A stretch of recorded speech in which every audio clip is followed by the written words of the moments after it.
मैंने इब्ने कसीर में एक वाक्य पढ़ा है और वो वाक्य पहली उम्मतों का है। एक बूढ़ा 4 बेटे रखता था और जो बूढ़ा था वो जिंदगी मौत से लड़ने लगा। उसे खिदमत की जरूरत थी, बोलो बराज चारपाई पे है। जो सबसे छोटा था उसने अपने भाइयों को जमा किया और कहा कि इस वक्त वालिद बीमार है और उन्हें खिदमत की जरूरत है और मैं एक अजीब सा फैसला तुम्हारे सामने रखना चाह रहा हूं कि वालिद की अगर खिदमत मैं करूं तो वरासत से मुझे कुछ नहीं मिलेगा और अगर आप करो तो आपको नहीं मिलेगा। तीनों नकम्मों ने नजरें मिलाई, दौलत के भूखे थे, दौलत ले उड़े और उसने अपने बूढ़े बाप को ले लिया। उसकी आरजू भी यही थी कि मैं अपने वालिद की खिदमत करूं ता दमे आखिर, जब तक बाप जिंदा रहा खिदमत की। दोस्तों, जब दुनिया से जाने लगा, हमारे देहातों में जब हमारे बूढ़े राजी हो ना तो वो प्यार से एक जुमला बोलते, ठंड पड़ जाती है कलेजे में कि जा पुत्र तेनु सत्ते ही खैरा ने। उसने कहा बेटा मैं राजी हूं, मेरे रसूल फरमाते जिसका बाप राजी उसका रब राजी। वो दुनिया से चला गया। गुर्बत की लकीर पे खड़ा शख्स एक शब सोया और ख्वाब में एक अल्लाह के वली से मुलाकात हुई कि कहा बेटा फला शजर के नीचे 100 दिरहम पड़ा है, उठाओ ले आओ। कहा बरकत है, कहा बरकत नहीं है क्योंकि कसरत और है बरकत और है। दूसरे दिन फिर मिले, कहा वहां 10 दिरहम पड़े हैं, कहा बरकत है, कहा बरकत नहीं। तीसरे दिन मिले, कहा वहां 1 दिरहम पड़ा है, कहा उसमें बरकत है, कहा हाँ उसमें बरकत है।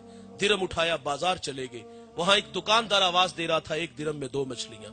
घर लाया, पेट चाक किए, 2 कीमती मोती निकले। बाजार ले जो वो मोती बाजार ले आया, सुनार को दिखाया, भला जमाना था आज तो दा लगा लेते हैं। उसने कहा पूरे बाजार में इसकी कोई कीमत नहीं अदा कर सकता। बात से वक्त तक पहुंची, उसने जवाहरी बुलाई। सुनिए दोस्तों, उस एक मोती की कीमत क्या तय पाई? 10,000 20,000 दिरहम नहीं मेरे भाई, 30 खच्चर। उन पे जितना सोना लाद लिया जाए एक मोती की कीमत तय पाती है। वो सोना घर ले जाता है। बादशाह दोबारा बुलाता है।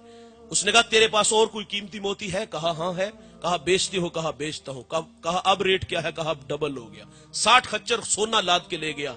यकीनन बादशाह के बाद उस शहर का सबसे अमीर शख्स वो ठहरा। कौन जवानों? जिसने अपने बूढ़े बाप की खिदमत की। ये दौलत ही सब कुछ नहीं, ये टगे सब कुछ नहीं होते।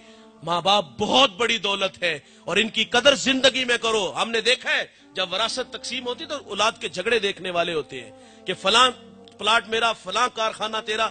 इन बातों पे झगड़े देखे। एक एक इंच पे हमने भाइयों के गले ज़बा करते हुए, उन्हें काटते हुए देखा है। लड़ाई वरासत पे हुई।